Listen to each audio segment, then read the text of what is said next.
প্রিয় শ্রোতা মণ্ডলী, মনে রাখুন, রাষ্ট্রীয় ব্যবস্থার মধ্য দিয়ে আমাদের উপরে কোনো অন্যায় যদি চাপিয়ে দেওয়া যায়, রাষ্ট্রীয় ব্যবস্থার মধ্য দিয়ে আমাদের উপরে কোনো অন্যায় যদি চাপিয়ে দেওয়া যায়, আল্লাহর বান্দা মনে রাখুন, বাবরি মসজিদ ভেঙে যখন রাম জন্মভূমি মন্দির তৈরি করা হচ্ছিল, 1992 সালে যখন বাবরি মসজিদ ভাঙা হচ্ছিল, আমরা দেশের মুসলমানেরা এত বড় একটা অন্যায় অপকর্ম সেদিন ঘটে গেল। শক্তি দিয়ে আমরা বাধা দিতে পারিনি, কারণ সংখ্যাটা আমাদের বড় কম ছিল। হাত চালিয়ে বাধা দিতে পারিনি, তবে সাধ্যমত জবান দিয়ে আমরা বলেছিলাম, যেহেতু সংখ্যা আমাদের কম, শক্তি আমাদের কম, শক্তি দিয়ে সেখানে বাধা প্রদান করতে পারিনি, কিন্তু আলেম ওলামাগণ তারা তাদের দায়িত্ব অনুযায়ী জবান দিয়ে সরকারের বিরুদ্ধে প্রতিরোধ গড়ে তোলার চেষ্টা করেছিলেন। যে কাজটা করা যাবে না, বাবরি মসজিদের জায়গায় মন্দির তৈরি করা যাবে না, আমরা করতে দেব না, বহু প্রতিবাদ আমরা করেছিলাম। তো শক্তি দিয়ে হাত দিয়ে পারিনি, জবানটা চালিয়েছিলাম। আম সাধারণ পাবলিক যারা কথা দিয়ে স্টেজে ধর্মসভায় বা মানুষদেরকে বক্তব্য দিয়ে প্রতিবাদ করতে পারিনি, তারা অন্তর থেকে ঘৃণা করেছিল যে আল্লাহ, কাজটা ওরা যা করছে চরম অন্যায় করছে, আমি ওদের সমর্থক না, আল্লাহ ওরা যেন এই কাজে সফল হতে না পারে। এটা হলো দুর্বলতার সঙ্গে অন্যায়ের বিরুদ্ধে লড়াই বা সংগ্রাম করার সর্বশেষ স্তর, মন থেকে অন্যায়টাকে অন্যায় বলে ঘৃণা করা। কিন্তু রাষ্ট্র ব্যবস্থা মসজিদ ভেঙেছিল, আমার কিছু করার ছিল না বলে মন থেকে ঘৃণা করেছিলাম। ছেলে আমার যদি বিড়ি খায়, এখানেও কি মন থেকে ঘৃণা করলে হবে? এখানে আমার ছেলে তো আমি শাসন করতেই পারি, আমার ছেলে তো আমি মুখ দিয়ে তার বলতেই পারি, প্রতিবাদ করতেই পারি। আমি যেন দেখছি এই প্রতিবাদের ব্যাপার স্যাপারটা পুরোপুরি ভাবে চাপিয়ে দেওয়া হয়েছে আলেমদের ঘাড়ে, যে যা করতে হবে তোমরা করো, আমরা বাপ বেটা মিলেমিশে থাকি। কখনো কখনো বাপ ও ছেলের কাছে বিরিয়ানি দেয়, ছেলে হয়তো ডলতেছে, ছেলের ডলার দেখে বাপের নেশা লেগেছে, বাপ একটু হাত পেতে দিলে, ছেলেও দিলে, বিরাট খাতির বাপ বেটা, বিরাট বন্ধুত্ব। শালা চুল্লু খাওয়ায় বাপ বেটায় খাতির খুব। ওই খাতিরটা যদি হতো যে বাপ নামাজ পড়তে যাওয়ার সময় বেটাটার হাত ধরে নিয়ে যাচ্ছে, তাহলে তো ইমানদারের দাবিটা পূরণ হতো। আউযু বিল্লাহি মিন শুরুরি আনফুসিনা ওয়া মিন সাইয়্যাতি আ'মালিনা, من يهده الله فلا مضل له ومن يضلله فلا هادي له، ونشهد أن لا إله إلا الله وحده لا شريك له، ونشهد أن سيدنا ونبينا ومولانا محمدا عبده ورسوله، أما بعد، أعوذ بالله من الشيطان الرجيم، كنتم خير أمة أخرجت للناس تأمرون بالمعروف وتنهون عن المنكر وتؤمنون بالله. وقال النبي صلى الله عليه وسلم: من رأى منكم منكرا فليغيره بيده، فإن لم يستطع فبلسانه، فإن لم يستطع فبقلبه. وقال الله تعالى آمرا ومخبرا: إن الله وملائكته يصلون على النبي، يا أيها الذين آمنوا صلوا عليه وسلموا تسليما اللهم صل على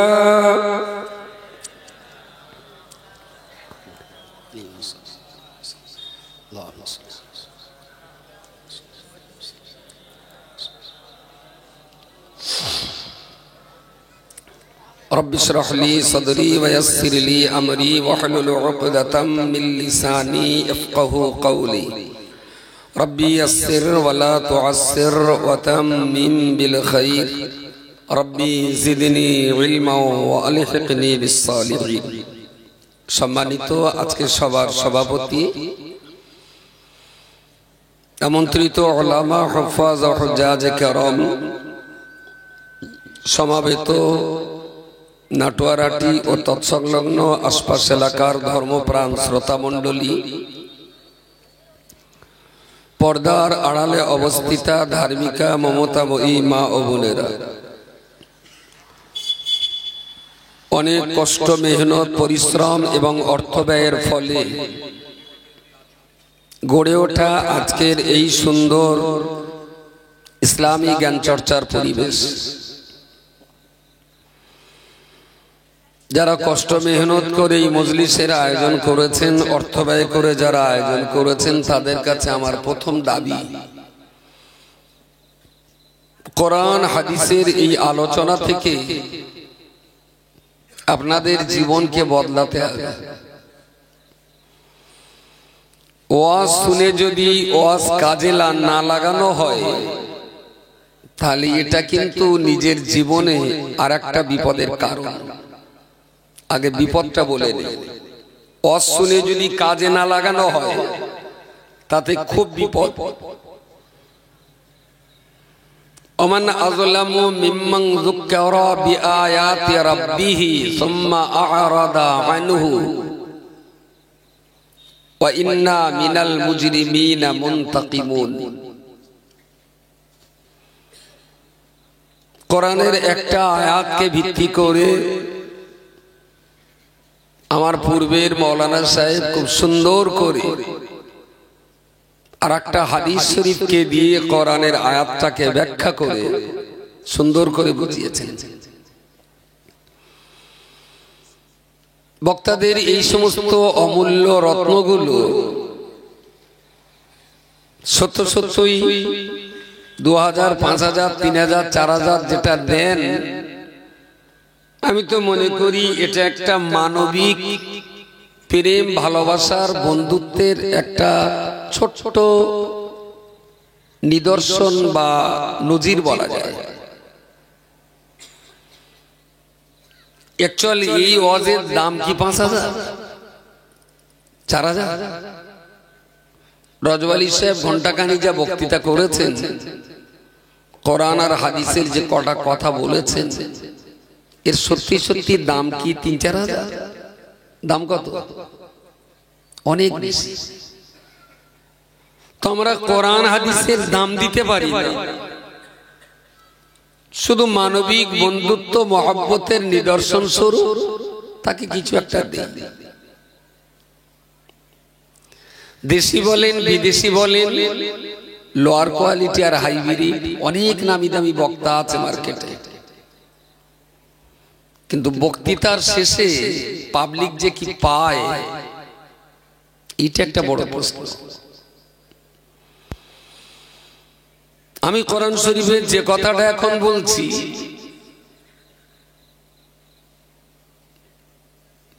আল্লাহ কোরআন শরীফের ভিতরে বলেছেন ওমান আযলামু মিম্মান যুক্কিরা বিআয়াতি রাব্বি কিছু কপারে আছে রে মনে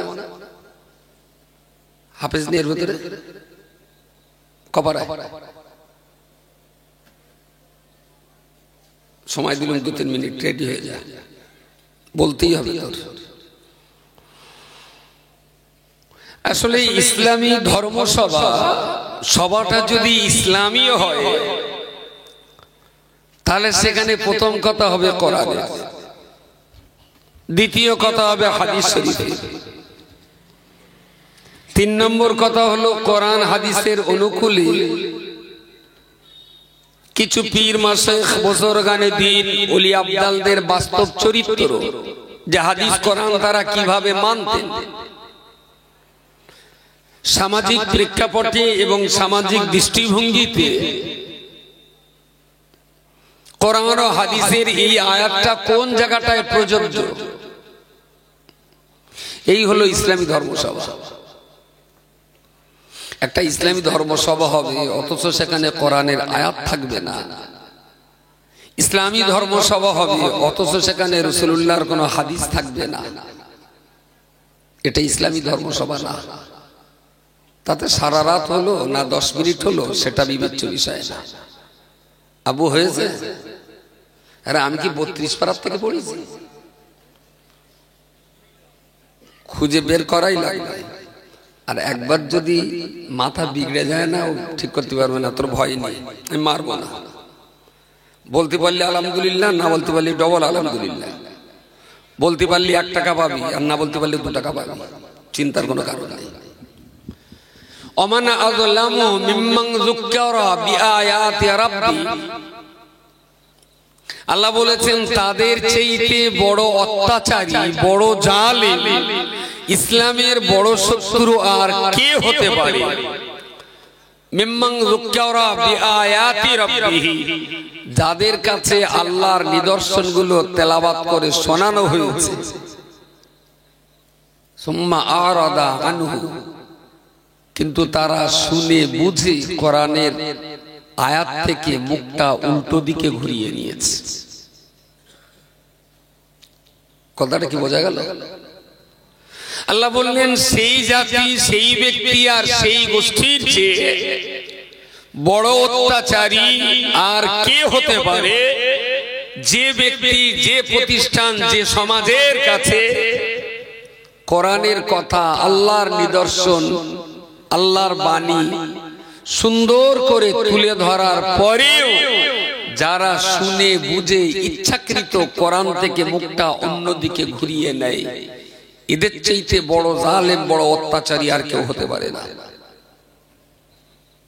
ওয়া ইন্না মিনাল মুজরিমিনা মুনতাকিমুন, এই সমস্ত অত্যাচারীদের থেকে আল্লাহ হাসরের মাঠে বদলা আদায় করবেন। বদলা মানে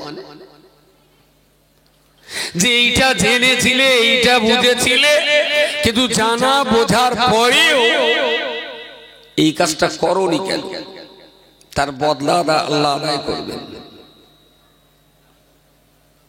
তাহলে ধর্মসভা শোনাটা যত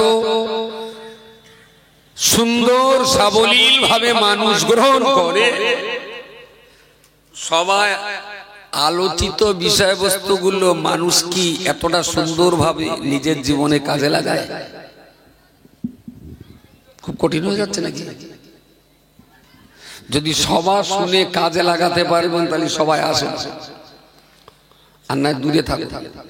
অন্তত হাসরে যদি আল্লাহ জিজ্ঞেস করে যে তুমি 5টা করলে কেন, আপনি বলবেন আমি জানতাম না তাই করিলাম। এটা তো বলার রাস্তা থাকবে, একটা লাইন থাকবে। যেরকম আমি তো করিনি, বউ সমিতি করলো, আমি তো আল্লাহ জানতাম না, আর আমি জানি ওটাই দিলে, সেই জন্যই করে ফেলিস, তার কি করবো? আর এই সবার শুনে জেনে জানবেন তালেবান গোষ্ঠী কোথায় যাচ্ছ সব? এই হরিপদ গোষ্ঠী, ওদের চুল দেখেছেন একটা একটা ডিজাইন। আচ্ছা আপনারা কত না সাইডে পড়ে গেছেন, এই সামনে এই জায়গাটায় আসে, চেয়ার দিয়ে আসে, এই কত ওই সামনে এই জায়গাটায় চট দেবে নাকি? চটে আর লোক বসবে, চেয়ার থাকে না, চেয়ার নিয়ে আসে সামনে। এদিকে থাকলে না আমার সে মার্জিনের বাইরে পড়ে গেছে, সামনের দিকে আসে। তো আমান আযলামু মিম্মান যুক্কিরা বিআয়াতি রাব্বিহি সুম্মা আ'রাদা আনহু ওয়া ইন্না মিনাল মুজরিমিনা মুনতাকিবুন, যারা ইসলাম জেনেছে, যারা ইসলাম বুঝেছে, কোরআনের আয়াত আর আল্লাহর নিদর্শন জেনে বুঝেও যারা নিজেদের জীবনে বাস্তবে কাজে লাগাতে পারেননি, আল্লাহ তাদের কাছ থেকে হাসরের মাঠে বদলা আদায় করবেন। আমার আল্লাহ পাক রব্বুল আলামিন কোরআন শরীফের অপর একটা জায়গায় বলেছেন, আমি রব্বুল আলামিন আল্লাহ तमाम দুনিয়াতে যত মানুষ সৃষ্টি করেছি, যত মানুষ সৃষ্টি করেছি তার ভিতরে ঈমানদার আল্লাহ ওয়ালা মুসলমান বান্দা যারা, ওই সমস্ত মুসলমান দিগকে লক্ষ্য করে আমার আল্লাহ পরিষ্কার করে বলেছেন, কুনতুম খায়রা উম্মাতিন, কুনতুম খায়রা উম্মাতি। আসমানের নিচে জমিনের উপরে যত মানুষ বসবাস করুক না কেন, আল্লাহ পাক রব্বুল আলামিন ঈমানদার আল্লাহ ওয়ালা মুসলমান দিগকে ডেকে বলেছে, কুনতুম খায়রা উম্মাহ, তোমরাই হলে বিশ্বের ভিতরে সবচেয়ে ভালো জাতি। জোরে বলুন সুবহানাল্লাহ। একটু সবাই মিলে বলেন সুবহানাল্লাহ। একটু মুখে ঠুসি দিস কেন? এ কি কাশ্মীর? কুনতুম খায়রা উম্মাহ, কুনতুম মানে তোমরা, খায়রুন মানে, খায়রুন মানে ভালো, কুনতুম খায়রা উম্মাতুন মানে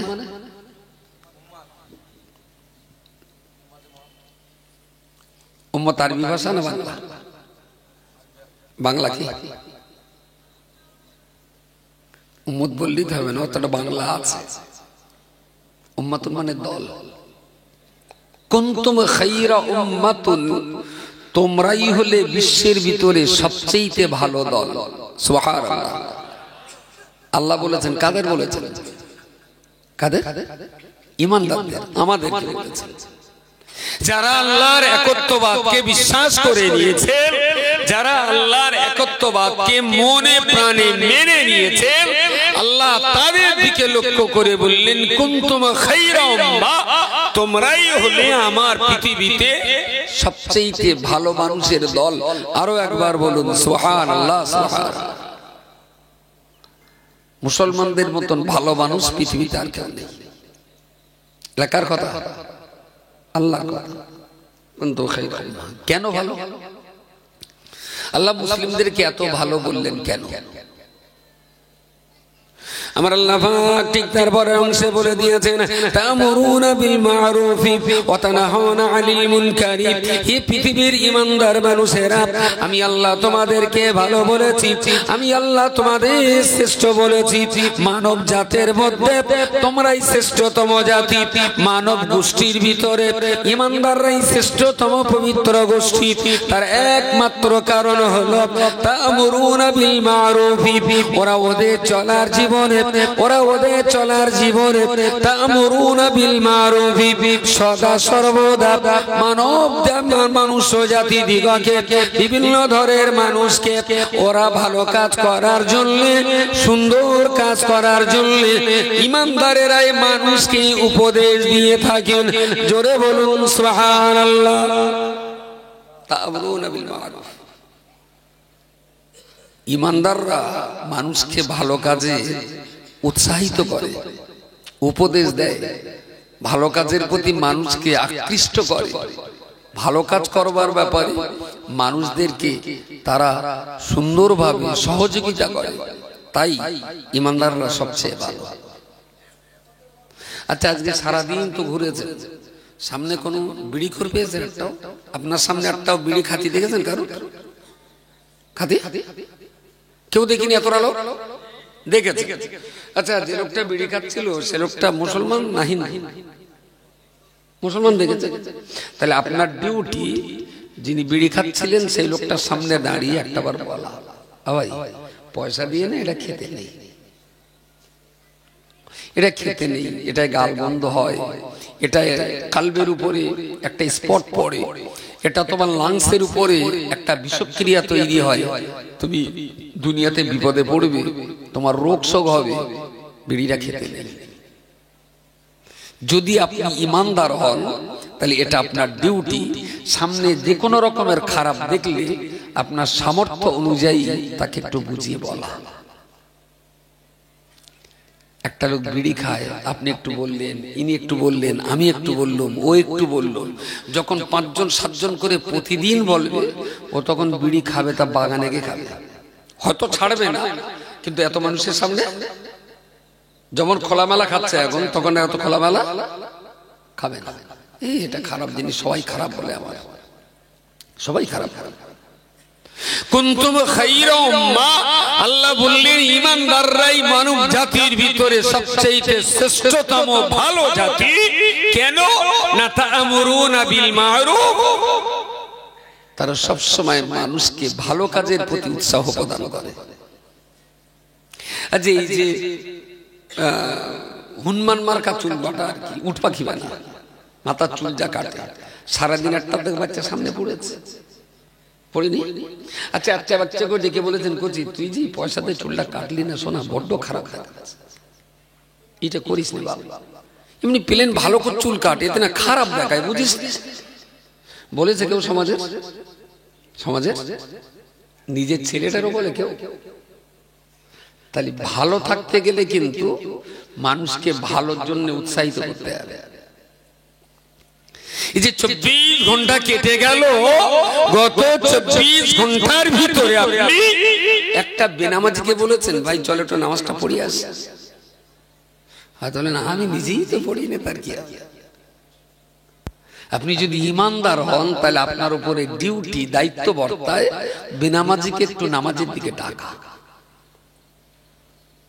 প্রিয় শ্রোতা মণ্ডলী, মনে রাখুন, আমার আল্লাহ পাক রব্বুল আলামিন কোরআন শরীফে আমাদের জন্য বলেছেন, কুনতুম খায়রা উম্মাতিন উখরিজাত লিন-নাসি তা'মুরুনা বিল মা'রুফি ওয়া তানহাউনা আনিল মুনকারি। উম্মতে মুহাম্মাদি ঈমানদার বান্দা যারা, তারা অবশ্যই ওদের চোখের সামনে কোনো খারাপ যখন ঘটতে দেখবে, অন্যায় পাপের কাজ যখনই ঘটতে দেখবে, ওয়া তানহাউনা আনিল মুনকারি, অন্যায় এবং খারাপ কাজগুলোকে রোধ করার জন্য, বন্ধ করার জন্য ঈমানদার আল্লাহওয়ালা মানুষেরা সদা সর্বদা চেষ্টা চালিয়ে যাবে খারাপ থেকে মানুষগুলোকে কিভাবে বিরত রাখা যাবে, দাঁড়িয়ে থাকা মানুষগুলোকে কিভাবে সততার দিকে আনা যাবে, ভালো কাজ না করা মানুষগুলোকে কিভাবে ভালো কাজে উদ্ভাসিত করা যাবে, খারাপ কাজ করা মানুষগুলোকে কিভাবে খারাপ থেকে বাঁচানো যাবে। ঈমানদারদেরকে আমার আল্লাহ এত ভালো বলেছেন, তার দুটো, এক নম্বরে বলেছেন ঈমানদার বান্দা যারা, এরা ভালোর প্রতি উৎসাহ দেবে। ঈমানদার বান্দা যারা খারাপ থেকে মানুষকে বাঁচাবার চেষ্টা করবে। তা'মুরুনা বিল মা'রুফ ওয়া তানহাউনা আনিল মুনকার। আমার তো মনে হয় এই আয়াতটার ব্যাখ্যা করতে করতে 5 বার পড়েছি। যদি শ্রোতা মনে করে আয়াতটা মুখস্থ হয়ে যাওয়ার কথা, যদি মন কান দিয়ে শোনে। অত মিনুনা বিল্লাহ বললেন, ঈমানদাররা যে আসমানের নিচে জমিনের উপরে তামাম দুনিয়ার সমস্ত মানুষের চেয়ে ঈমানদারদের দল। আল্লাহ বলেননি ঈমানদার, বলেছেন খায়রু উম্মাহ, ভালো দল। একা একা ভালো হয় না, দলের ভিতরে থাকলে ভালো হওয়া যায়। কখন একা একা কথা বলেন। দু এক সময় অনেক দিনের আগে পূর্ণকালে কোন যুগে হয়েছিল জানি না, তাই বুড়োরা বলতো যে একটা লোক সে সকালবেলা খেয়ে দিয়ে এসে গ্রামের মানুষের সঙ্গে কি একটা ঝামেলা হয়েছে, এরকম একটা জায়গায় দাঁড়িয়ে বললো, সারা গ্রামের লোকের আমি বয়কট করে দিলাম, কারোর সঙ্গে চলবো না, গ্রামে যত লোক আছে আমি ওদের সবাইকে বয়কট করে দিলাম। বয়কট কেডা হয়েছে ভাই? বয়কট বুঝতে পারেননি? ভালো সবসময় দলবদ্ধ হয়, আর ছিন্ন একা একই মানে আল্লাহ বলেছেন খায়রুল উম্মাহ, খায়রু উম্মাহ, ভালো দল। তার মানে দলেই থাকলে ভালো হয়ে, ভালো দলে থাকলে তবে সেটা ভালো। বিচ্ছিন্নটা কখনো ভালো না। দেখেছেন এই এরকম ঘাড়ে চুল কাটার পর পেশাটাই ঘাড়ে একটা লাইন পেনা আছে না, লাইনের বাইরে যে কটা থাকে ও কটা ছেঁচে তুলে দেবে। লাইন ট্রেন থাকলে তার একটা সৌন্দর্য থাকে, লাইনের বাইরে গেলে ট্রেন যতক্ষণ পাটির উপর থাকে ট্রেন ভালো চলে। আর যখন মনে করে সারা জীবন এই মালিকপুর গাঙাটি এর উপর দিয়ে যেতে যাচ্ছে, আমার জুত মতন আমি একটু নেটুরাটির উপর দিয়ে যাবো, পাটিচ্যুত হয়ে গেলে ট্রেনের অবস্থা অবস্থা চয়সি। তো কুনতুম খায়রা উম্মাহ তা'মুরুনা বিল মা'রুফ ওয়া তানহাউনা আনিল মুনকার ওয়া তু'মিনুনা বিল্লাহ। আল্লাহ তৃতীয় নম্বরে বলেছেন ওরা মানুষকে ভালো কাজে উৎসাহ দেবে, ওরা মানুষকে খারাপ থেকে বাঁচাবার চেষ্টা করবে, তবে সর্ব অবস্থায় শর্ত হলো সে যে এই দুটো কাজ করবে তার ভিতরে যেন আমি আল্লাহ এক, এই বিশ্বাসটা ভিতরে থেকে করে। ওই বিশ্বাসটা যদি অন্তর থেকে বেরিয়ে যায় তখন তো আমি আর মুমিনই থাকবো না, তাই না? আমি তখন তো আর বিশ্বাসী বান্দা থাকবো না, আমি তখন বেদিন হয়ে যাব, অবিশ্বাসী কাফের হয়ে যাব। প্রিয় শ্রোতা মণ্ডলী, তাহলে রব্বুল আলামিন কোরআন শরীফে কি সুন্দর করে বলেছেন, তাম দুনিয়াতে আসমানের নিচে যত মানুষের বসবাস রয়েছে সমস্ত মনুষ্য জাতির ভিতরে ইমানদার বান্দাদিগকে আল্লাহ সবচেয়ে ভালো দল বলে আল্লাহ বলেছেন, কুনতুম খায়রা উম্মাতুন, তোমরাই হলো বিশ্বের ভিতরে সবচেয়ে ভালো দল, তোমরাই হলো বিশ্বের ভিতরে সবচেয়ে ভালো জাতি। তুমিনুনা বিল্লাহি, তোমরা ভালো কাজে আপনার তা'মুরুনা বিল মা'রুফ, তোমরা মানুষকে ভালো কাজে উৎসাহ প্রদান করবে, ওয়া তানহাউনা আনিল মুনকারি, অন্যায় কাজ থেকে বিরত রাখার চেষ্টা করবে, ওয়া তু'মিনুনা বিল্লাহি, সদা সর্বদা অন্তরের ভিতরে আল্লাহর একত্ববাদের ঈমান নিয়ে তুমি চলবে, তবে তো তুমি বিশ্বের ভিতরে ভালো জাতি। ভালো জাতি একা একা নামাজ পড়লি সওয়াব হয়, আর যদি মসজিদে গিয়ে জামাতে নামাজ পড়ে, হ্যাঁ কত 27 গুণ, আর মসজিদে গিয়ে নামাজ পড়লে 27 গুণ বেশি সওয়াব। আচ্ছা ধরেন মসজিদ অনেক, তো এদিক ওদিক 5-7টা লোক দেখে একটা বাড়িতে জামাত করছে, এখানে কি হবে? হ্যাঁ 27 গুণ যে নামাজের সওয়াব, এটা জামাতে নামাজের সওয়াব, মসজিদের কথা বলা নেই। জামাত সহ দলবদ্ধ ভাবে নামাজ পড়লে, একা নামাজ পড়লে যে সওয়াব, দলবদ্ধ ভাবে পড়লে সেই সওয়াব কখনো 25 গুণ, কখনো 27 গুণ, কখনো 70 গুণ, কখনো 700 গুণ। সুবহানাল্লাহ বলেন, আরো জোরে বলেন।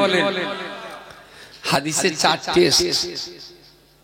এখন বাড়ি বাড়ি জমাতটা আমাদের দেশে কম হয়, যে যা পারে ছুটে হেঁটে মসজিদে যায়, মসজিদে জামাতে। এখন মসজিদে জামাতে তো অনেক লোক পড়েছে, একটা লোকের বাড়ি এই মসজিদে, এখানে তাকবীর হচ্ছে, বাড়িতে টুকুস করে জামার টুপিটা পরে মসজিদে এসে দাঁড়িয়ে গেল, হয়তো ওর জন্য 25 গুণ, তাই না? কষ্ট কম। আর একটা লোক হয়তো গ্রামের সেই ও প্রান্ত থেকে, ও প্রান্ত থেকে, তার জন্য হয়তো 27 গুণ। আবার একজন মানুষ সেই এসে দূরে দূরে, কিন্তু তার শরীর খারাপ, ইচ্ছা করলে নাও পারত, কিন্তু খুব শরীরটা খারাপ, তবু কষ্ট সৃষ্ট করে মসজিদে এসে, তার জন্য হয়তো 70 বাদ গেল না, 70 গুণ। আবার একটা লোক সে এসেছে দূরে দূরে, তাতে আবার তার 1 পা কাটা। তাহলে জামাতে যিনি যেরকম কষ্ট করে আসবেন তার সওয়াব তত বেশি, যার কষ্ট কম তার সওয়াবও কম। মসজিদের পাশে বেচারার বাড়ি ভেঙে দূরে এলে যাবে না তো, যার মসজিদের একদম গায়ে বাড়ি, তো জামা দল বলো বলো, জিম আইন, জিম মিম আইন তে জামা, জামাতুন মানে দলবদ্ধ হওয়া, উম্মাতুন মানে দল, জামাতুন মানে দলবদ্ধ হয়ে নামাজ পড়া। তাহলে একা পড়লে যা হয়, দলবদ্ধ হয়ে নামাজ পড়লে 70 গুণ পর্যন্ত সওয়াব, 700 গুণ পর্যন্ত সওয়াব হতে পারে দলবদ্ধ ভাবে নামাজ পড়লে।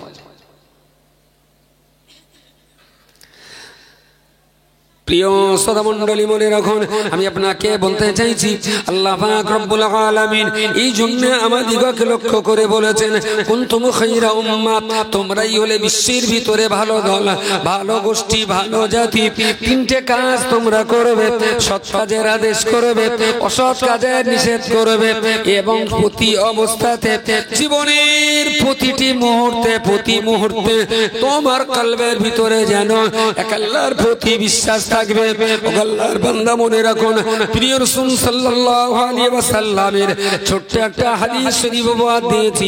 নবী আমার বর্ণনা করে বলেছেন, মান রাআ মিনকুম মুনকারান, যখন তোমরা তোমাদের চোখের সামনে কোনো অন্যায়, কোনো অপকর্ম, কোনো পাপের কাজ যখন হতে দেখবে, আমি রাসূল তোমাদিগকে বলে যাচ্ছি, আমি রাসূল তোমাদেরকে অর্ডার করছি, মান রাআ মিনকুম মুনকারান ফালিয়ুগাইয়িরহু বিয়াদিহি, অন্যায় কাজ যখনই হতে দেখবে, তুমি তোমার হাত এবং শক্তি দিয়ে ওই অন্যায় কাজটা রুখে দেওয়ার চেষ্টা করবে।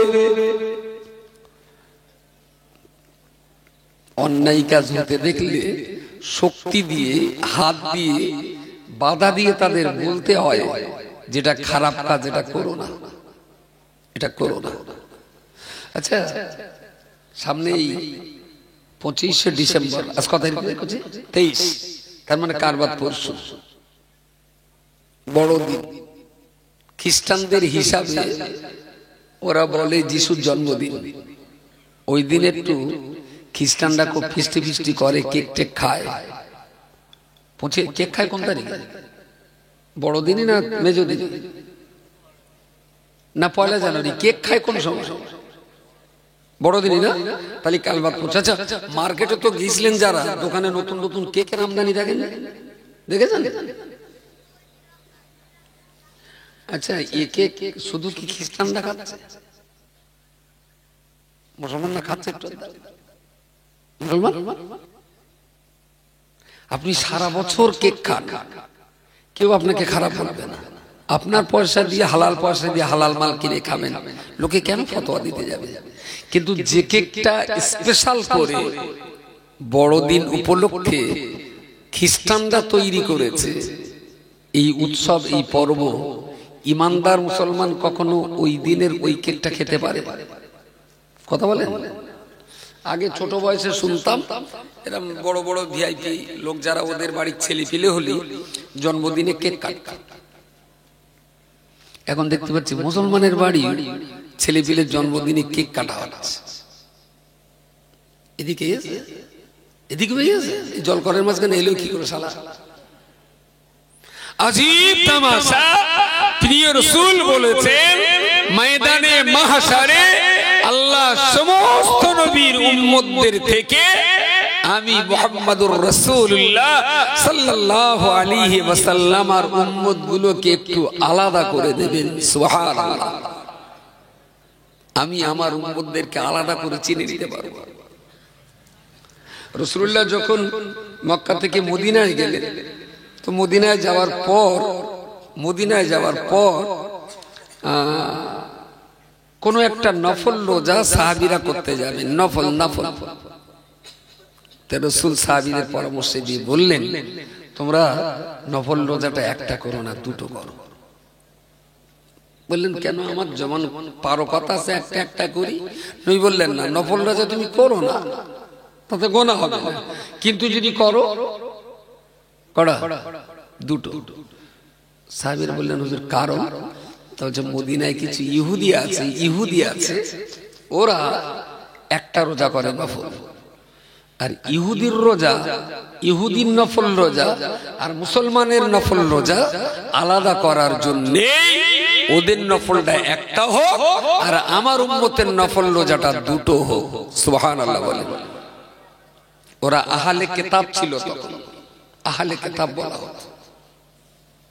তার মানে তৌরাত, জবুর, ইনজিল অন্যান্য কিতাবের অনুসারী ওরা দাবি করত, কিন্তু যদিও দাবির সপক্ষে তারা সেই কিতাবগুলো মানত না। তাহলে রোজাকে কেন্দ্র করে রাসূলুল্লাহ বললেন, নফল রোজা ওরা একটা করে, তোমরা যারা আমার দলের লোক, আমার উম্মত, তোমরা নফল রোজা দুটো করো। তাহলে হাসরের দিনে আমার চিনতে সুবিধা হবে।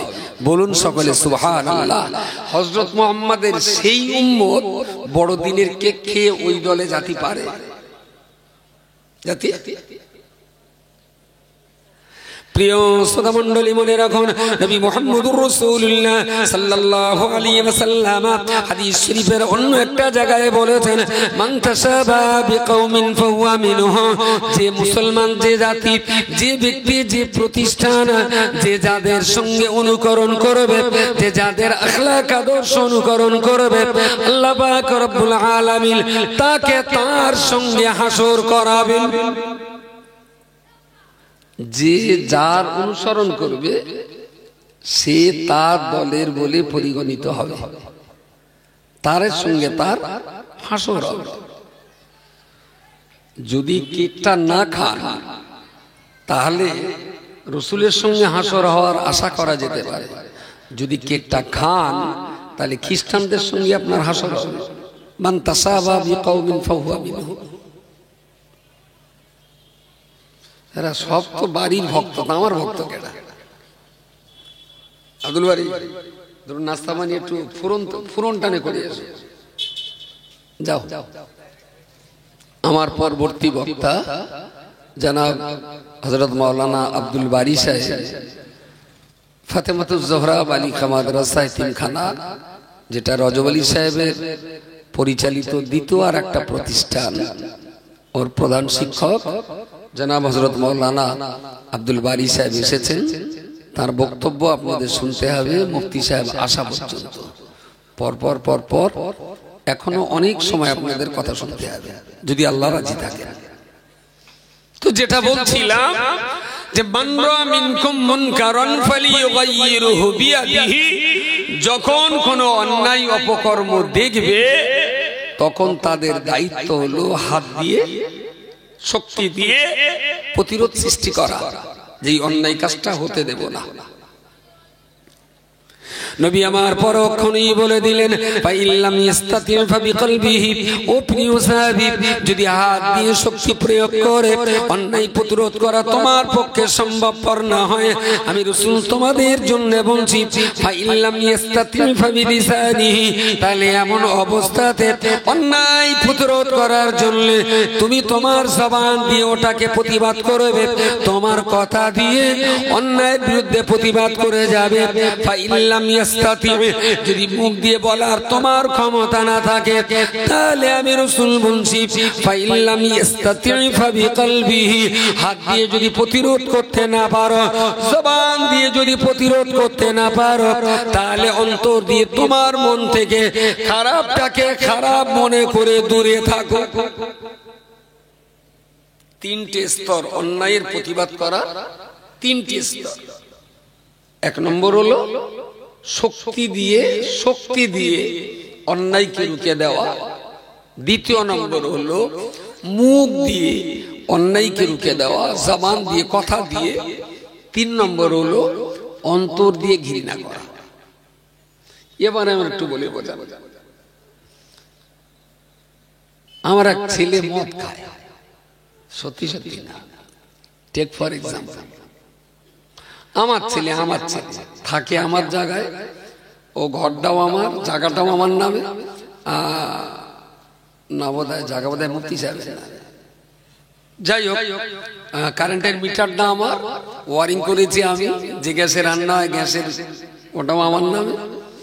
আমার ঘরে থেকে আমার গ্যাসের ভাত খেয়ে, আমার কারেন্টের আলো বাতাসে, আমার বাড়িতে আমার ছেলে মদ খায়।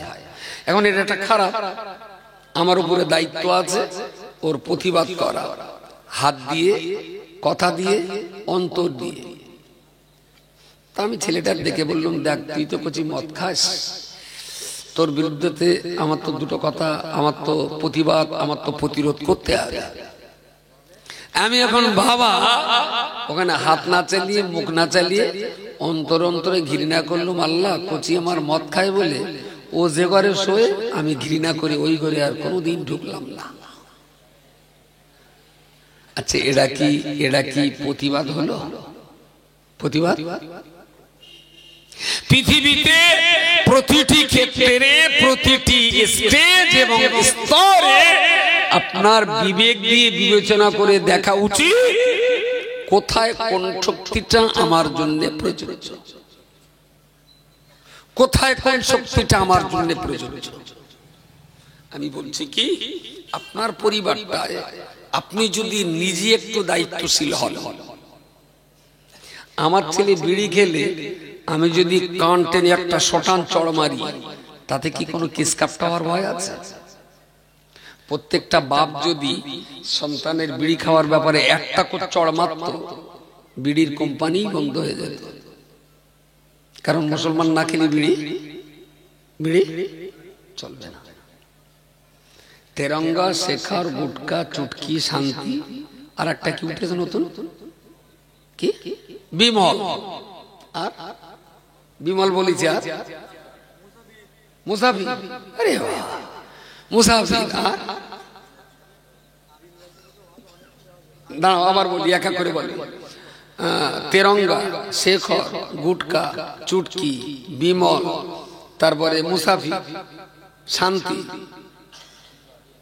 দিলবাগ, তার আর রজনী, না রজনী তো মনে হয় তামাক নেই, আছে রজনী, আর আচ্ছা এই যে 8-9টা কোম্পানি সত্যি যদি মুসলমানরা ছেড়ে দিত, এরা কোম্পানি চালাতে পারত? কোম্পানি কখনই চলবে না, সব কোম্পানি মুসলমানরাই চালাচ্ছে। কত টাকা যাচ্ছে এর পিছনে মুসলমানদের, কত পয়সা নষ্ট হচ্ছে। শুধু পয়সা নষ্ট হচ্ছে তাই না, যে পরিমাণ টাকা দিয়ে এই বিষাক্ত জিনিস খাচ্ছে, ও 3 গুণ টাকা দিয়ে ওর যে পক্ষঘাত হবে ভিতরে, 3 গুণ টাকার ওষুধ খেয়েও পক্ষঘাত ছাড়বে না। ভেতরে যা ওর পার্সপত্র যা ঝাঁঝরা হচ্ছে, কিন্তু এরপরেও তারা খায়। শরীয়তের হারাম হালালের মশলা, আচ্ছা ওটা একটু বাঁয়ে থাক। আপাতত দৃষ্টিতে এই জিনিসটা খেলে তো ক্ষতিকর। একটা বাবা তার সন্তানকে যদি শটান চড় মেরে, প্রত্যেকটা বাপ যদি অন্যায় রুখিয়ে দেওয়ার ব্যাপারে পরিবার থেকে যদি যত্নবান হতেন, আমার সমাজটা কি সর্বনাশ হতো? কে বলেছে রজব আলীর কথা হেদায়েত হবে? কে বলেছে মুফতি সাহেবের কথা হেদায়েত হবে? আমি বলছি হেদায়েত যদি হয়তো বাপের চেষ্টায় হবে, মায়ের চেষ্টায় হবে। পিতা মাতা যদি চেষ্টা করে, তাহলে নিঃসন্দেহে একটা ভালো জায়গা, ভালো পরিবেশ, ভালো সমাজ আমরা আশা করতে পারি। প্রিয় শ্রোতা মণ্ডলী, মনে রাখুন, রাষ্ট্রীয় ব্যবস্থার মধ্য দিয়ে আমাদের উপরে কোনো অন্যায় যদি চাপিয়ে দেওয়া যায়, রাষ্ট্রীয় ব্যবস্থার মধ্য দিয়ে আমাদের উপরে কোনো অন্যায় যদি চাপিয়ে দেওয়া যায়, আল্লাহর বান্দা মনে রাখুন, বাবরি মসজিদ ভেঙে যখন রাম জন্মভূমি মন্দির তৈরি করা হচ্ছিল, 1992 সালে যখন বাবরি মসজিদ ভাঙা হচ্ছিল, আমরা দেশের মুসলমানেরা এত বড় একটা অন্যায় অপকর্ম সেদিন ঘটে গেল। শক্তি দিয়ে আমরা বাধা দিতে পারিনি, কারণ সংখ্যাটা আমাদের বড় কম ছিল। হাত চালিয়ে বাধা দিতে পারিনি, তবে সাধ্যমত জবান দিয়ে আমরা বলেছিলাম, যেহেতু সংখ্যা আমাদের কম, শক্তি আমাদের কম, শক্তি দিয়ে সেখানে বাধা প্রদান করতে পারিনি। কিন্তু আলেম ওলামাগণ তারা তাদের দায়িত্ব অনুযায়ী জবান দিয়ে সরকারের বিরুদ্ধে প্রতিরোধ গড়ে তোলার চেষ্টা করেছিলেন। যে কাজটা করা যাবে না, বাবরি মসজিদের জায়গায় মন্দির তৈরি করা যাবে না, আমরা করতে দেব না, বহু প্রতিবাদ আমরা করেছিলাম। তো শক্তি দিয়ে হাত দিয়ে পারিনি, জবানটা চালিয়েছিলাম। আম সাধারণ পাবলিক যারা কথা দিয়ে স্টেজে ধর্মসভায় বা মানুষদেরকে বক্তব্য দিয়ে প্রতিবাদ করতে পারিনি, তারা অন্তর থেকে ঘৃণা করেছিল যে আল্লাহ, কাজটা ওরা যা করছে চরম অন্যায় করছে, আমি ওদের সমর্থক না, আল্লাহ ওরা যেন এই কাজে সফল হতে না পারে। এটা হলো দুর্বলতার সঙ্গে অন্যায়ের বিরুদ্ধে লড়াই বা সংগ্রাম করার সর্বশেষ স্তর, মন থেকে অন্যায়টাকে অন্যায় বলে ঘৃণা করা। কিন্তু রাষ্ট্র ব্যবস্থা মসজিদ ভেঙেছিল, আমার কিছু করার ছিল না বলে মন থেকে ঘৃণা করেছিলাম। ছেলে আমার যদি বিড়ি খায়, এখানেও কি মন থেকে ঘৃণা করলে হবে? এখানে আমার ছেলে তো আমি শাসন করতেই পারি, আমার ছেলে তো আমি মুখ দিয়ে তার বলতেই পারি, প্রতিবাদ করতেই পারি। আমি যেন দেখছি এই প্রতিবাদের ব্যাপার স্যাপারটা পুরোপুরি ভাবে চাপিয়ে দেওয়া হয়েছে আলেমদের ঘাড়ে, যে যা করতে হবে তোমরা করো, আমরা বাপ বেটা মিলে মিশে থাকি।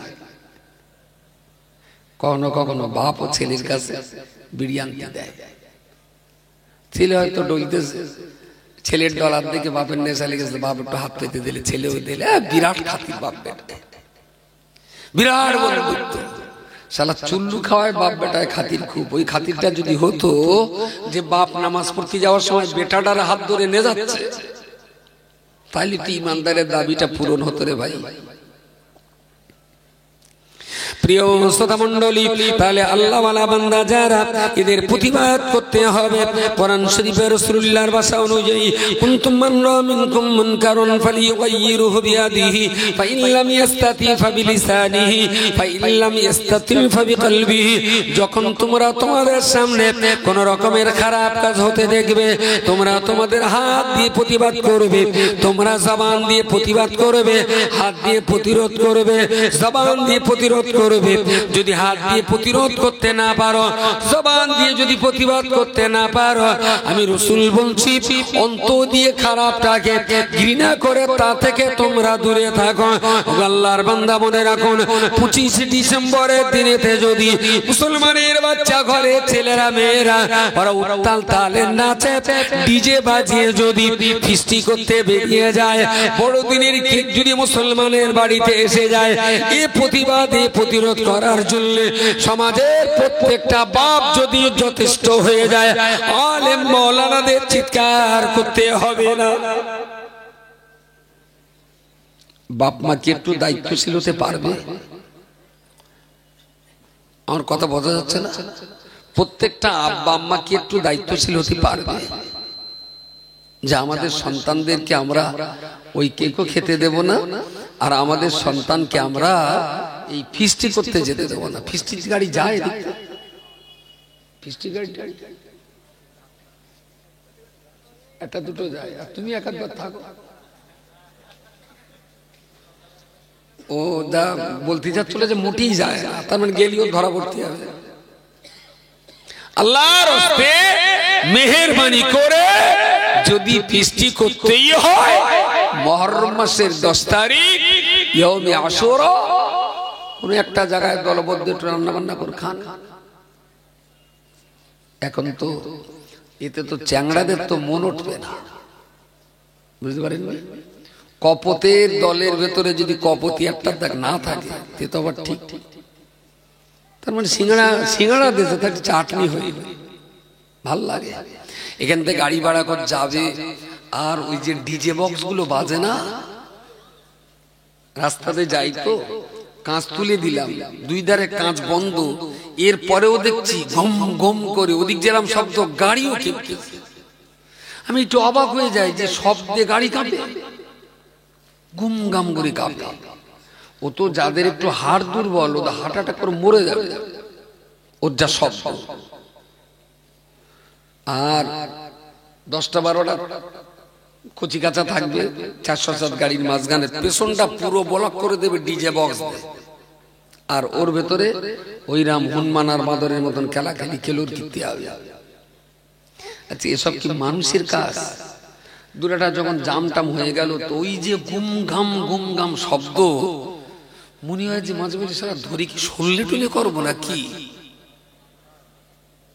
এটা মানুষের মতন কাজ। হ্যাঁ, সেই শব্দটা শুনে ভাই তোর যদি ভালো লাগে, তাহলে তুই তোর মতন সর, কোনো অসুবিধা নেই। কিন্তু এ নিজেরা শুনলো কতটা, তার চেয়ে বড় কথা পাবলিকের কষ্ট দিতে পারলো কতটা। পাবলিক একটু গাল খিস্তি দেবে, একটু তাড়া দেবে, হাঁকা দেবে, এইটা এদের কাছে বিরাট মজা, ফিস্টের মজা। আর টাকি, তারপরে আমাদের এই চৌরার পিকনিক স্পট, টাকি পিকনিক স্পটে এই সমস্ত জায়গায় যেসব পার্টি যায়, ওরা এমনি খায়ও ভালো, আর খাওয়া দাওয়ার ফলে টলেও ভালো। ফিস্টি করতে যাবে অথচ ঘোলা পানি থাকবে না, তা কখনো হবে না।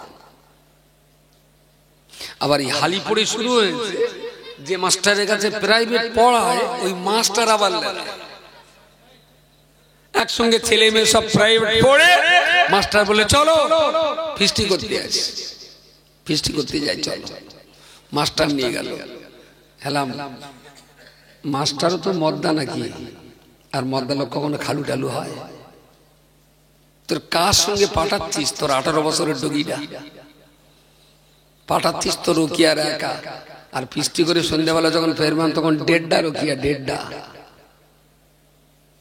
এতেও মুসলমানের বাবা মা আমি দেখছি অম্লান বদলে মেনে নিচ্ছে, অম্লান বদলে। জিজ্ঞেস করলে কচি অসুবিধা নেই, আঙা মাস্টার সঙ্গে গেছে, খোদা মাস্টার আবার কালো। আজীব তামাশা, মুসলমানের বাবা এবং মা গুলোকে আরো যত্নবান, আরো সচেত, আরো সক্রিয়, আরো সচেতনশীল হওয়া উচিত। সমাজের স্রোতের সঙ্গে আপনি কখনো গা ভাসিয়ে দিতে পারেন না, এটা আপনার ডিউটি। সন্তানাদি মানুষ করে, এটা আপনার ডিউটি। সুতরাং অন্যায়ের প্রতিরোধ করার জন্য হাত দিয়ে বাধা দেওয়া, না পারলে মুখ দিয়ে বাধা দেওয়া, না পারলে অন্তর দিয়ে ঘৃণা করা। এখন ছেলে আমার যখন ডিজে বাজিয়ে ফিস্টি করতে যাবে, তখন যদি অন্তর দিয়ে ঘৃণা করি, এটা কি ঠিক হক আদায় হলো? হক? তার মানে একটা লোক রাগের মাতালে ছেলে কি একটা করেছে, তার রাগের মাতালে বলি ফেলেছে, শালার ছেলে তোর না মেরে ভাত খাবো না বলি, সে কোদালি ঘাঁটি তুলেছে আর ছেলেদের দৌড়।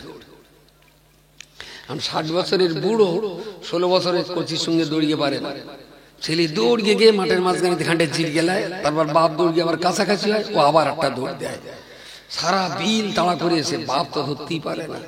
তা শেষ মেয়ে বলতে, খোকা শোন, একদম দূরে দাঁড়িয়ে বলতে, শোন তুই দাঁড়াও কেন, আমি যাচ্ছি, তুই দাঁড়া। ছেলে দাঁড়িয়ে বলতে, শোন আমি বিরাট জোরে মারবো টারবো না, কিন্তু বলে ফেলিস তোর মার সামনে যে তোর না মেরে ভাত খাবো না, একটুখান দাঁড়া, তোর গায়ে হাতটা বুলে অন্তত পান্তা খাবার লাইনটা করে নেই।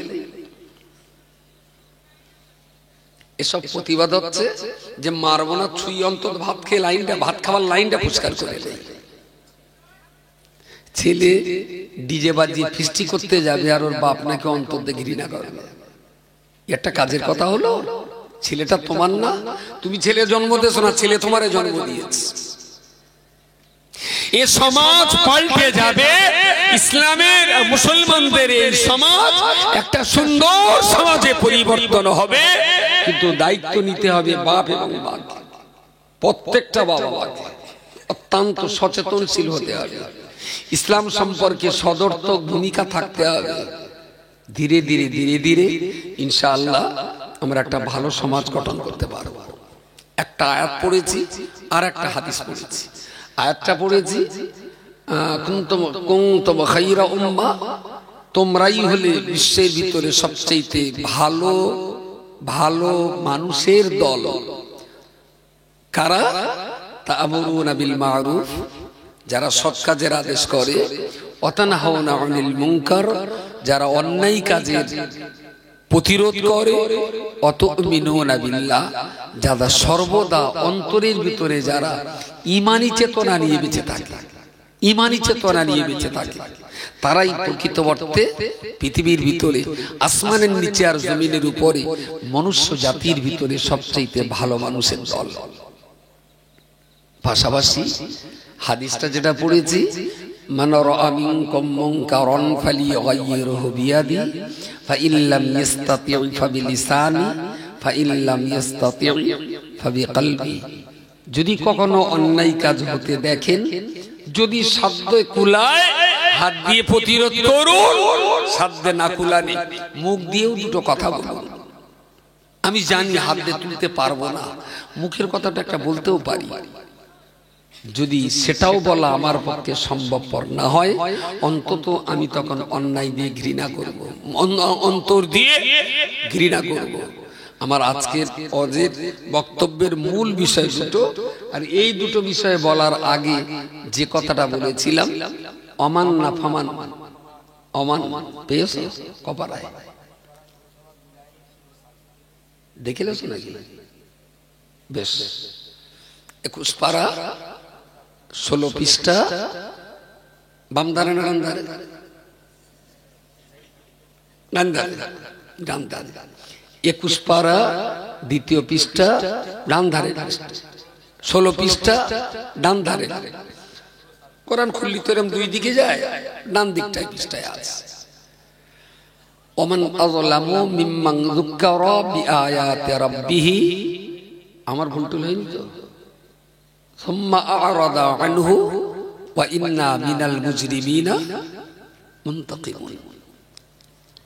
তাদের চাইতে সেই জাতি, সেই ব্যক্তি আর সেই গোষ্ঠীর চাইতে বড় জালেম, বড় অত্যাচারী, বড় পাপিষ্ঠ আর কে হতে পারে, যাদের সামনে ইসলামের কথা, কোরআনের কথা, শরীয়তের কথা বলার পরেও সুম্মা আ'রাদা আনহু, ইসলামের দিক থেকে মুখটা উল্টো দিকে ঘুরিয়ে দেয়। তাহলে আমি যেই কথাগুলো বলেছি কোরআনের আয়াত দিয়ে, হাদিস দিয়ে, এই দিক থেকে মুখটা যদি উল্টো দিকে কেউ ঘুরিয়ে নেয়, যদি কেউ নেয়, তাহলে আল্লাহর কোরআনের আয়াত অনুযায়ী সে হলো জগতের ভিতরে এক বড় অত্যাচার। কার উপর অত্যাচার করেছে? না, যে যার নফসের প্রতি জুলুম করেছে, যে যার নিজের উপরে করেছে। কে কাকে জুলুম করবে আবার?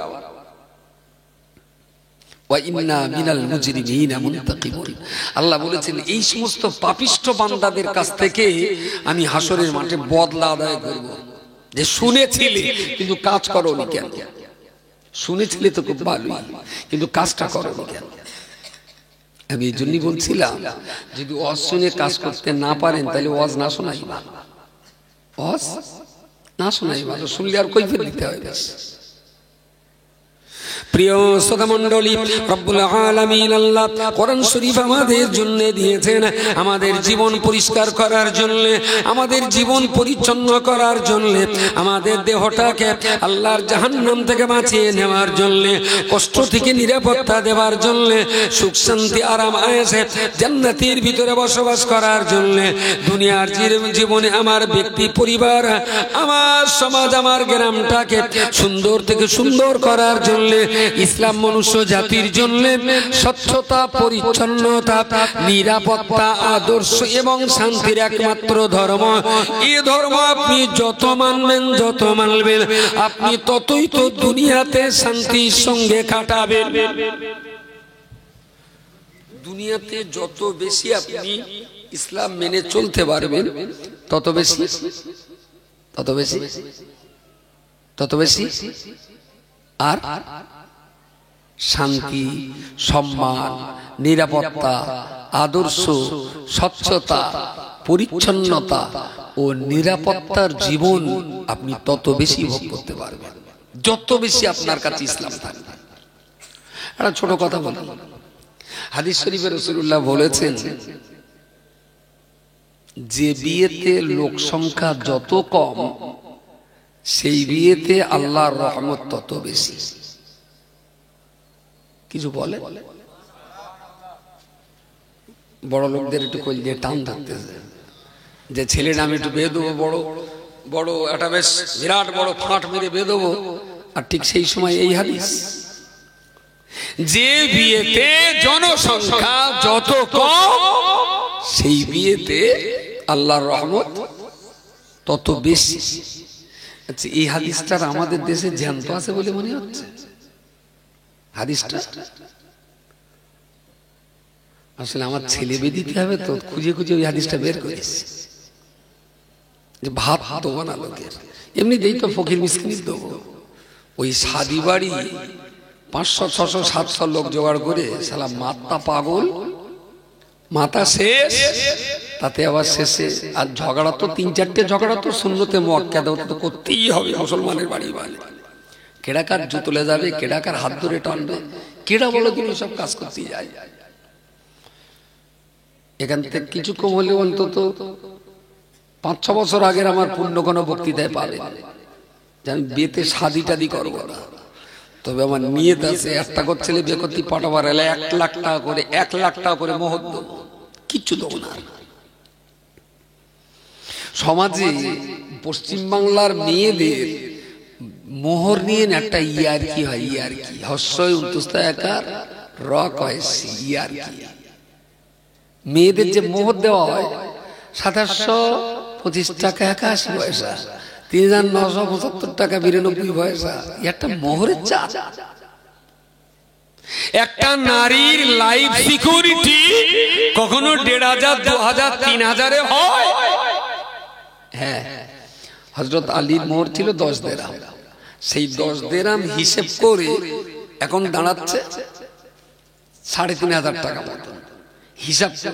কিন্তু সেই দিন যদি 10 দিরহাম দিয়ে হযরত আলী সোনা কিনে রাখতেন, আজকের দিনে সেই সোনাগুলোর দাম কত? বুঝতে পারেননি কি বলেছি? অন্তত সমাজ জমাত, পরিবেশ পরিস্থিতি, পারিপার্শ্বিকতা দেখে আমার মনে হয় যে বিয়েতে 3 লাখ 4 লাখ টাকা খরচ, সেই বিয়েতে মোহর মাত্র 3000 5000, তাতে আবার বাকি, তাতে আবার একেতে মাস যায় না, তাতে 32 আষাঢ়ে মাস।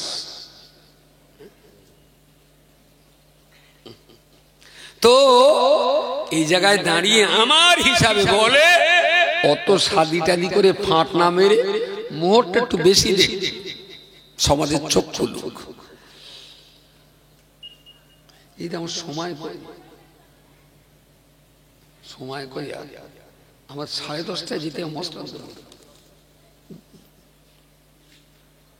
ও বলে দিলে 10 মিনিট, মনে হবে যেন 10 মিনিট ঘড়ি বন্ধ থাকবে সারা দুনিয়ায়। তো সামনে বছর এই সভাটা আবার করার জন্য কোচিদের একটা ছোট্ট দাবি।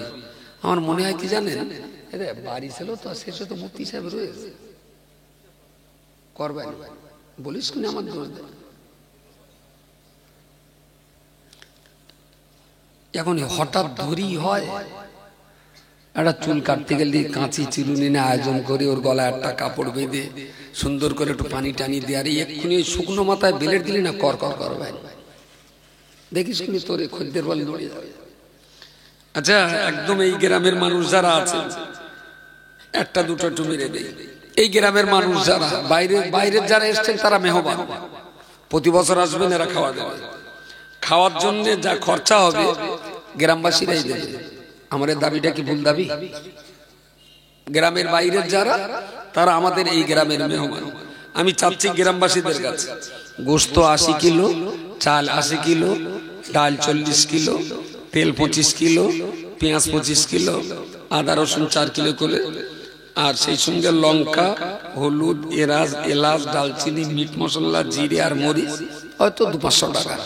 এই হলো মোটামুটি আগামী বছরের তাবাররুকের কি বলবো তালিকা। এখন চাল 80 কিলো আর ডাল 40 কিলো, এই দুটো অন্তত। আচ্ছা দেখি কি হয়, আল্লাহর কি রহম দেখি। 80 কিলো চাল দরকার, মদ্দালক পেনা আছে, কেউ একা দেবেন 80 কিলো চাল। যদি আপনার সংসার চালিয়ে কষ্ট না হয় তাহলে আপনি দেবেন, আর যদি মনে করেন না সংসার চালিয়ে খুব কষ্ট হবে তাহলে সবাই মিলে দেবে। 80 কিলো চাল, তার মানে 3-25 75, 3 বস্তা দিলে হয়ে যাবে। আছে কেউ 3 বস্তা চাল দেওয়ার মতো? 3 বস্তা চাল? আচ্ছা নেই, 3 বস্তা একটা লোক দিতে পারবে না। তা যদি না পারে তাহলে 1 বস্তা করে 3টে লোক দেন। 1 বস্তা চাল 3টে মানুষ দেন, 1 বস্তা করে, কেটে কেটে দেবে। এখন কি আমার দোয়া ইউজ পড়তে হবে? পরের দিন সবাই লা ইলাহা ইল্লা আনতা সুবহানাকা ইন্নী কুনতু মিনাজ জালিমিন। এই মহাবিপদ থেকে আল্লাহ উদ্ধার করুক। শিগগিরই বলেন, তাড়াতাড়ি, সময় নষ্ট করে লাভ নেই। মৌলানা আব্দুল বারী সাহেব এসেছেন, তার বক্তব্য শুনতে হবে। তার বরাবর মুফতি সাহেব এসে যাবেন, এখনো 2জন বক্তার বক্তব্য শুনতে হবে। আমি একটু বলে গেলি না, পরের বক্তা দুজনের বক্তৃতাটা খুব নিরবিলি শোনা যাবে, সেই জন্য মাঝখানে একটু মিটে থাক। চাল 3 বস্তা 25 কিলো করে, কত করে দাম এখন? 700, কত? 700 টাকা বস্তা। এক বস্তা চালের দাম 700 টাকা। তা 3 জন ব্যক্তি আল্লাহর হস্তে মেহেরবানি করে মেহমানদের তাবাররুক জলসা শেষে একগাল খাওয়া দাওয়া করানোর জন্য আমি 3টে বস্তা চাল চেয়েছি। 1 বস্তা করে 3 জন আল্লাহর বান্দা বলেন, 1 বস্তা করে 3 জন। আর যদি মনে করেন না দান করে করে বিরাট ফকির হয়ে গেছে, আর কিছু করার না, তাহলে আমার কাছে চান, আমরা দেবো। যদি আপনার অভাব হয় তাহলে আমাদের কাছে চাইতে হবে, আমরা দেবো। সুবহানাল্লাহ বিহামদিহি। কি মন্ডল? শহীদ মন্ডল, শহীদ মন্ডল। ওকে, আলহামদুলিল্লাহ। আল্লাহ পাকের এক বান্দা, নওজওয়ান যুবক ছেলে, শুকরিয়া আল্লাহ, তিনি প্রথমেই হাত তুলে বলেছেন 1 বস্তা চাল তিনি দেবেন। আল্লাহ কবুল করুন। একটু সবাই সম্মিলিতভাবে আল্লাহকে ডাকেন দিনি, নারায়ে তাকবীর। তার মানে গাছে উঠবেন আর কারো উঠতেও দেবেন। এমন জোরে তাকবীর দিয়েছে শহীদের মনে হচ্ছে চাল ফিরে গেলে। একটু ভক্তি করে আল্লাহরে ডাকেন, একটু ভক্তি করে ডাকেন, নারায়ে তাকবীর। নাটোয়ারাটি গ্রামের মহান ইসালে সওয়াব, নাটোয়ারাটি গ্রামের মহান ইসালে সওয়াব, অল ইন্ডিয়া সুন্নাতুল জামাত, নারায়ে তাকবীর। আলহামদুলিল্লাহ। আমাদের তৈয়ব ভাই মাশাআল্লাহ, মোহাম্মদ তৈয়ব মন্ডল, এই বাড়ি, এটাই এই বাড়ির যিনি আর কি পাহারাদার তৈয়ব মন্ডল, উনি 2 বস্তা চাল দিয়ে দেবেন। আল্লাহ কবুল করুন, বলুন আল্লাহুম্মা আমিন, নারায়ে তাকবীর। মাশাআল্লাহ, জাযাকাল্লাহ। চাল আর 5 কিলো লাগবে, কোন না কোন ফাঁকে কেউ দিয়ে দেবেন। আচ্ছা, গেল চাল। এরা তোরা আলু খাবি না?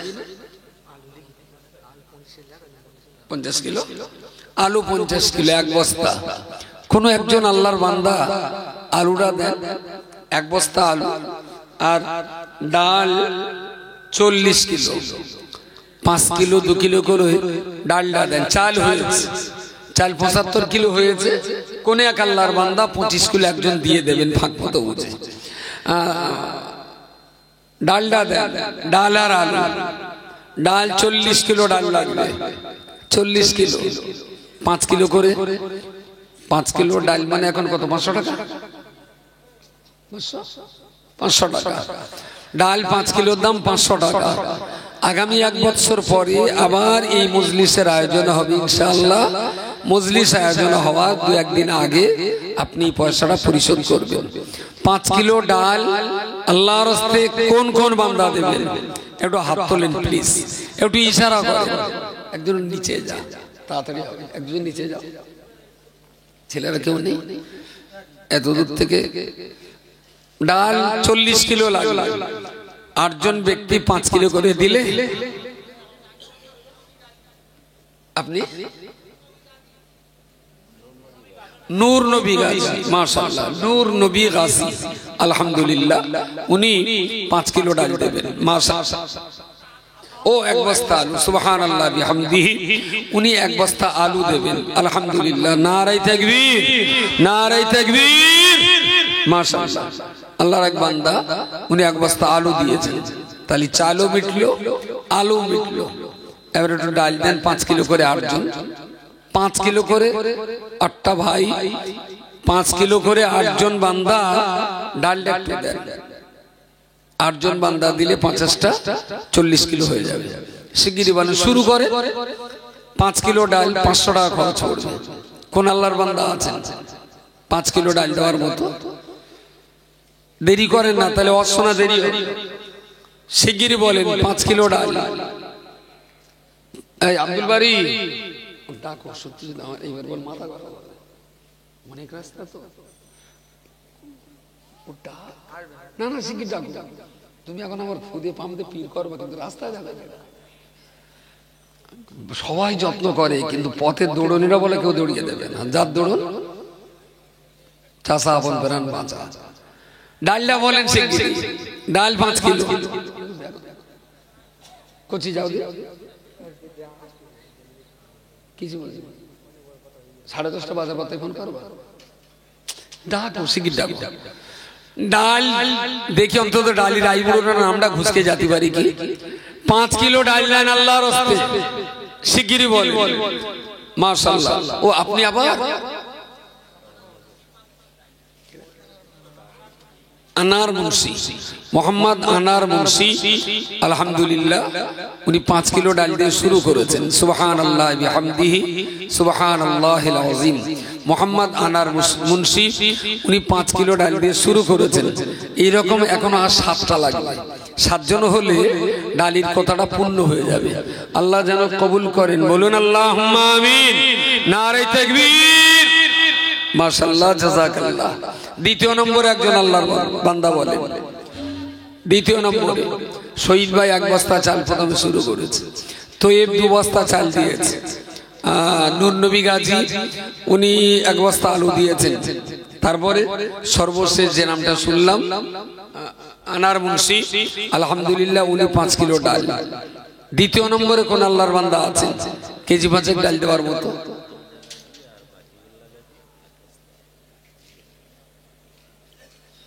হামজা গাজী এবং বাকি বিল্লাহ গাজী আলহামদুলিল্লাহ ওনারা দুইজন মিলে 1 বস্তা আলু দেবেন সুবহানাল্লাহ বিহামদিহি সুবহানাল্লাহিল আযীম নারে তাকবীর আলহামদুলিল্লাহ ডাল লাগবে এখন 7 জনের 5 কিলো করে ডাল একটু বলে 5 কিলো ডাল মানে 500 টাকা সুবহানাল্লাহ বিহামদিহি মোহাম্মদ সাবির গাজী মোহাম্মদ সাবির আলী গাজী উনি 5 কিলো ডাল দেবেন শুকরিয়া আল্লাহ দ্বিতীয় নম্বর হয়েছে 7 জনের ভেতরে 2 জন হয়েছে 7 জনের ভেতরে 2 জন হয়েছে এখনো 5 জন বাকি এখনো 5 জন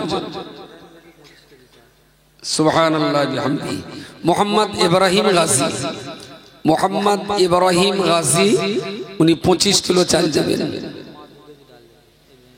ইব্রাহিম গাজীর আম্মা উনি 2 কেজি ডাল দেবেন বেশ শুকরিয়া আল্লাহ নারে তাকবীর নারে তাকবীর নারে তাকবীর আলহামদুলিল্লাহ আলহামদুলিল্লাহ আলহামদুলিল্লাহ হামজা বাকি মানে হামজার বাকি বিল্লাহ দুজন মিলে ও হামজা এবং বাকি বিল্লাহ দুইজন মিলে আগে 1 বস্তা আলু দিয়েছে আবার 2 জন মিলে 5 কিলো ডাল দেবেন মাশাআল্লাহ জাযাকাল্লাহ আল্লাহ সকলের এই দানকে মঞ্জুর করেন বলুন আল্লাহুম্মা আমিন আলহামদুলিল্লাহ তাহলে ডাল কতটা হলো 15 দুজন না 3 জন 2 জন 8 কিলো ডাল হয়েছে 15 3 কিলো 2 কিলো একজন হয়েছে 17 কিলো ডাল 17 কিলো হয়েছে 40 কিলো লাগবে 40 কিলো ডাল লাগবে 17 কিলো হয়েছে একটু বলেন দেরি করলে না ওয়াসনা কম হবে ডাল ডাল করে মাথা খারাপ হয়ে যাবে কোরআন শুনতে হবে ডালই শুনতে হবে আমি বারবার বলবো সবাই খিচুড়ি খাওয়ার চাঁদাটা তুলিস নে রে ভাই কিন্তু এর গান নেশা এবারটা নেশা এ যদি সবার 1 মাস আগে ফর্দ করে বাড়িতে ঘুরে আসে না শালা সবার খিচুড়ি উঠে আর বেশি হবে কিন্তু দীর্ঘদিন ধরে চলে আসে এই সবাই একটু ডাল ডাল করে চেল্লাবো লোকেশন বেশ বলবে জাঙ্গা গ্রামের দাম বেড়তেছে 10 কেজি 5 কেজি মোহাম্মদ আরিজুল মুন্সি আলহামদুলিল্লাহ উনি 5 কিলো ডাল দেবেন সুবহানাল্লাহ বিহামদিহি সুবহানাল্লাহিল আযীম তালি 18 আর 5 22 কেজি ডাল হয়েছে লাগবে 40 কিলো এখনো 18 কিলো বাকি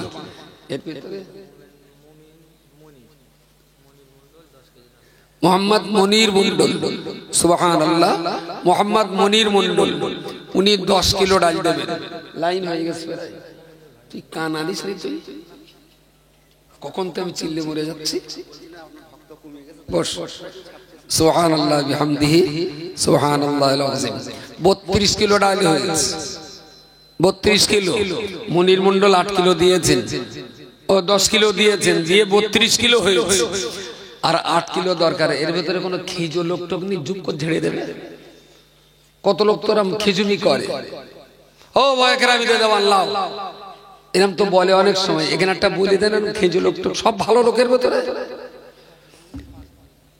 সিরাজুল মুন্সি আলহামদুলিল্লাহ উনি 5 কিলো দেবেন 37, আর 3 কিলোটা বাকি থাক বাড়ি তুলবেন, একদম তুলে শেষ করে দেবার। ওইটা ডালির কপালে ফিরোজ, ফিরোজের কাছ 3 কেজি লিজ নিয়ে, গরিব মানুষ অতটা নিবি ওর কাছ থেকে, লিজ নিয়ে ওর কাছ থেকে, গরিব মানুষ, ও খেটে খুটে গোস্ত দেবেন কেজি করে, এখন ডাল লিসলে ওর কাছ থেকে। তো আমি বিদায় নিচ্ছি, মুফতি সাহেব আসবেন, আমাদের ফাতেমাতুজ জোহরা বালিকা মাদ্রাসার যিনি প্রধান শিক্ষক মাওলানা আব্দুল বারী সাহেব এসেছেন, তার আলোচনা আপনাদের শুনতে হবে, তারপর মুফতি সাহেবের কথা শুনতে হবে, সর্বশেষ দোয়া সবরাসনি হবে, সবাই শেষ দোয়া সবরাসনি করে তবে আপনারা যাবেন। আসসালামু আলাইকুম ওয়া রাহমাতুল্লাহি ওয়া বারাকাতুহু।